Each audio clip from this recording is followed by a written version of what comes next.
Well, thank you, Sean, and good morning, everyone. I want to say how happy I am to be with you this morning.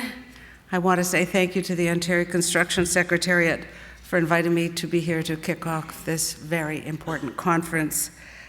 I think your timing is perfect. The things that you will be talking about are the very same things we are talking about in government. The economy, you'll be talking about construction, your debate on infrastructure spending, commodity prices, and what to expect in the construction sector. As you know, we released our budget just over a week ago, and as Charles Sousa, our Minister of Finance, made it very, very clear in that budget, our number one priority is building Ontario up, creating jobs, focusing on the economy. I would like to talk a little bit about our fiscal plan, and particularly focusing on Ontario's economy and our plans for building infrastructure in the years ahead. But first, I want to say thank you so very much for the work you do every day. I grew up in a construction family. In fact, the year that I was born, whatever year that was, my dad bought a backhoe and started a construction company. So for my entire life, construction has been part of what I have heard about, talked about, and lived with. I'm one of 6 children. My dad actually remarried, went on to have 3 more, but I grew up with 6. And our way of spending Sunday morning was to pile in our station wagon. We had one of those wood-paneled station wagons, 2 parents, 6 kids, 2 black labs, and we would get in that car. My father would smoke a cigar in the car. That's illegal now, but he would smoke a cigar, subject us to that smoke, and we would drive around visiting construction sites. So we all had rubber boots. He would show us what was going on. He took enormous pride and instilled in us the pride of doing that job and doing it well. So I grew up knowing people who worked in construction, those people who actually make it all happen, and I have the deepest of respect for the work that you do. To those who are in the front rows here and the hammerheads and the ironworker apprentices, I just want to say to you, you have chosen an excellent way forward. We will always need people who are highly skilled, committed, and competent. I want you to know that I have the deepest respect. I was talking to some of the ironworker apprentices here. My feet get sweaty thinking about what they do. So I am so glad that you're doing what you're doing, and I just really admire that you have chosen a very challenging career, but a very, very important career.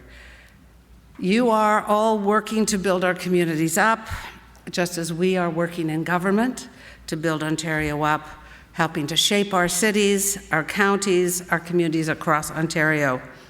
You're also helping, and I'm speaking to all of you now, to build up our workforce of highly skilled tradespeople, promoting our much-needed skilled trades, and advocating for health and safety in the construction industry. Like you, we want to build a better quality of life for those we love. And we want to make sure that Ontario remains one of the best places in the world in which to live, work, invest, and raise a family. And I have to say that as the events around the world unfold, I am appreciating that I live here in Ontario more and more every day. So all that brings us back to our budget for Ontario, how it strives to create opportunities for the people in this province, and our perspective on the Ontario economy. There is no question that the global economic environment remains uncertain. Growth in emerging economies has slowed. Commodity prices are lower. Volatility in interest rates, stock markets, and currency exchange rates. So we do live in an uncertain economic environment.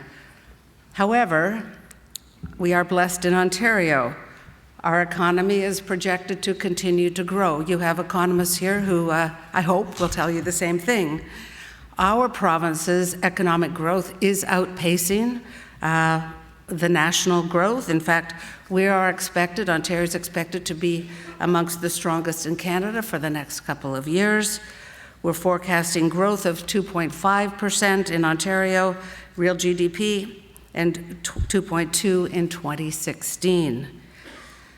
On the employment front, Ontario's created more than 600,000 net new jobs since the recession, and 100% of those net new jobs are full-time jobs. And we're projected to increase our labor force by another 300,000 by the end of 2019, and that brings to almost 1,900,000 net new jobs over a 10-year period.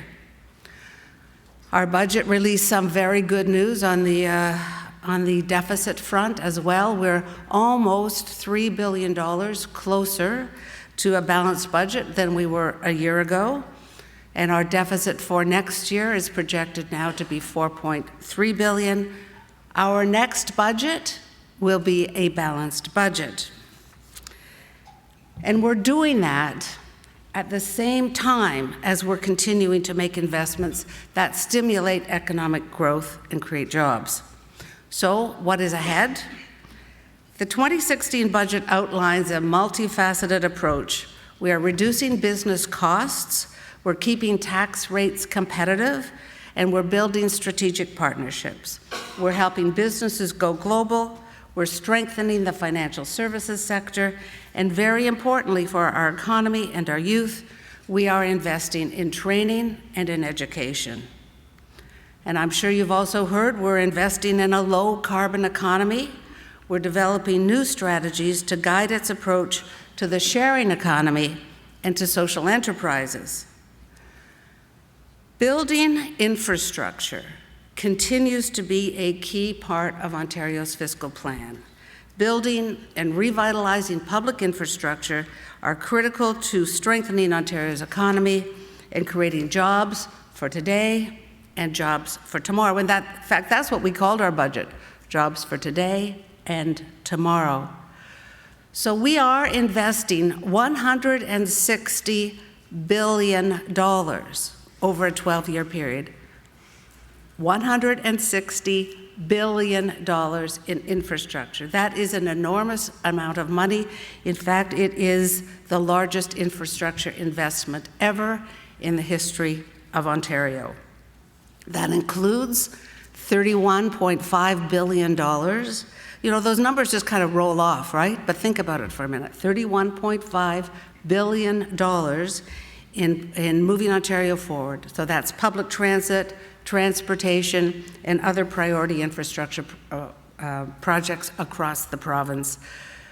This dedicated funding, the $31.5 billion, is split between two funds.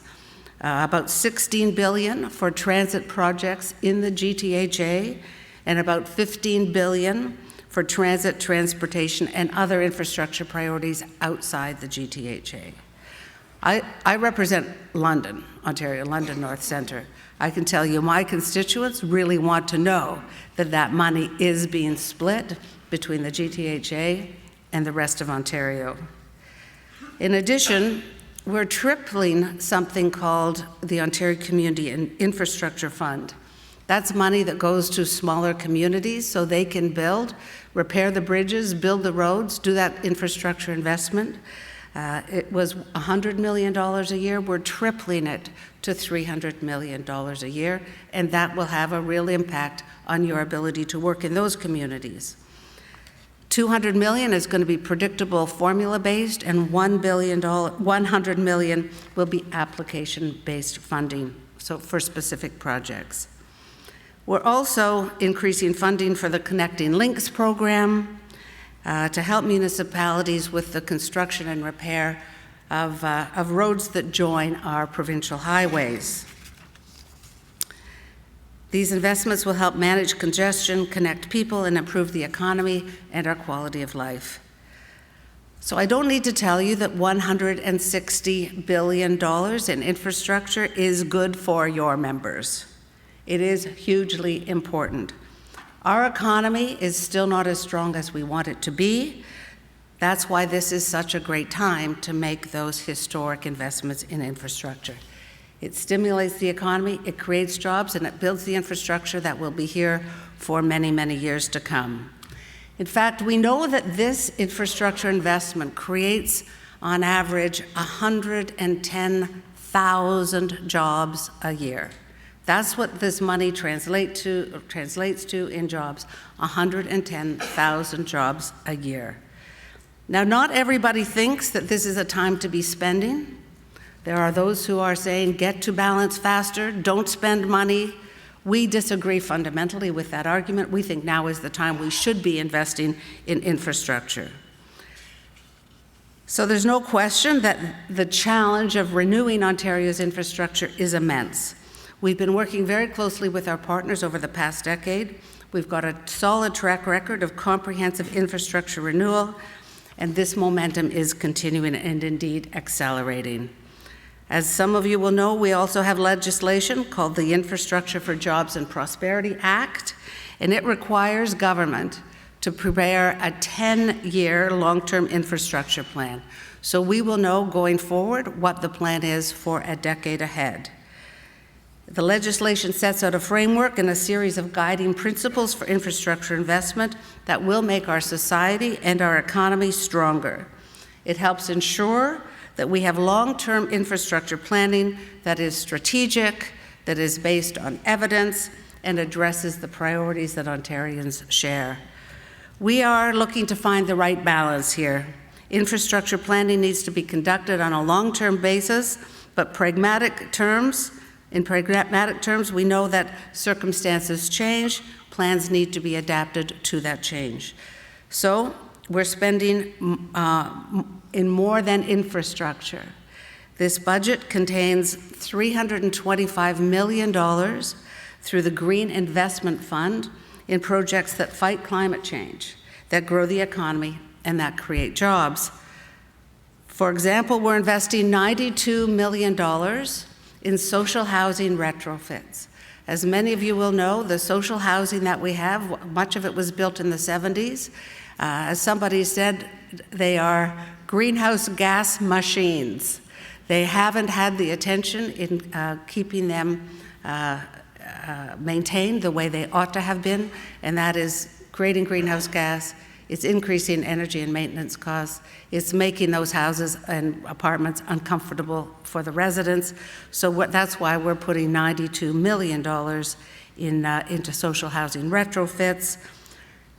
And we're going to need you to help us get that job done. We'll need skilled tradespeople to install energy-efficient boilers, windows, lighting, insulation in those buildings.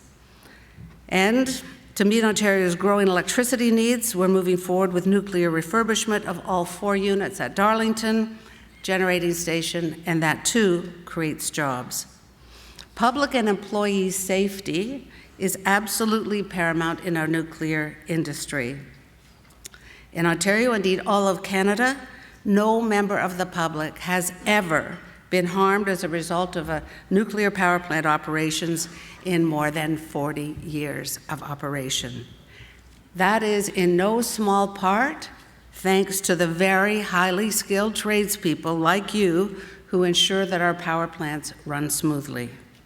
Refurbishing Darlington is not only good for Ontario's electricity future, it will contribute $15 billion to Ontario's GDP throughout the project and create up to 12,000 jobs annually for highly skilled workers. Of course, to build the province we want, we must also build on our strengths. And our greatest strength is our people. And that's why we're investing in skills required to match the needs of our competitive and growing economy. We strongly believe in investing in the next generation. I know there is a challenge now finding skilled workers that we need, so we need to address that. Together, we can help these wonderful young people find good, meaningful jobs and ensure that we have the skilled workers to continue building this province up. So that's why we're working to ensure we have a strong apprenticeship program. We know how important that strong apprenticeship program is, especially as we work to build our historic infrastructure investment. We've made it a requirement as part of the Jobs and Prosperity Act for those bidding on the construction of maintenance of certain infrastructure assets to provide a clear apprenticeship plan that makes clear how apprentices will be involved in those projects.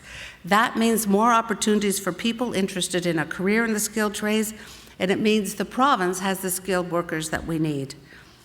We're also investing $176 million in programs that support apprentices, employers, and training programs, and we're implementing the Canada-Ontario Job Grant that provides an opportunity for employers to invest in training of their workforce with help from government.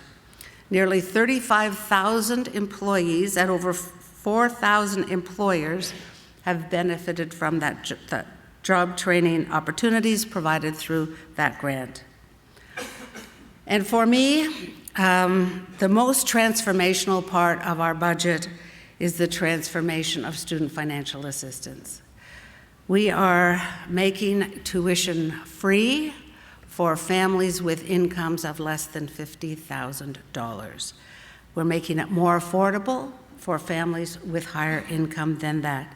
In fact, families with income up to $160,000 will continue to benefit from student financial aid, but we are completely changing how we deliver student financial aid. The bottom line is that students now have one job only, and that is to work hard to get accepted into post-secondary institutions, and we will together make sure that finances never, ever, ever are a barrier for people to achieve their full potential. This is extremely good news. I tell you, I was compelled to address the problem when I saw what our post-secondary participation rates were by income level. Those at the lowest income level have about a 20% participation rate, so that means about 20% of kids in those very low income families go on to post-secondary. At the highest income level, it's about 80%. So our job is to balance that out. I want everyone to achieve their full potential. I want everyone to go on to post-secondary. Thank you. So for me, this is so socially responsible. I'm the minister responsible for poverty reduction. The best way out of poverty is through education. So we are making education much more accessible for all Ontarians. So I just feel like we just tore down a big financial barrier, and that's the right thing to do for our economy, and it's the right thing to do for our kids. And by the way, you don't have to be a kid to participate. It doesn't matter how old you are. So we are working very hard to build Ontario up. We're investing in health care, adding to cancer care services, increasing hospital budgets, helping low-income seniors. We're moving ahead with the Ontario Retirement Pension Plan. We're also working to foster a more dynamic and innovative business environment. The Business Growth Initiative will commit $400 million over the next 5 years to modernize our business regulations, lower business costs, and make Ontario firms into global industry leaders. So, in conclusion, you are doing the hard work. You are helping to strengthen the economy. You're creating good-paying jobs for families and communities across Ontario. We could not build Ontario up without the hard work you do every day. We look forward to continuing to work with you as we continue to invest in infrastructure, to invest in people, and to build Ontario up. Thank you very much.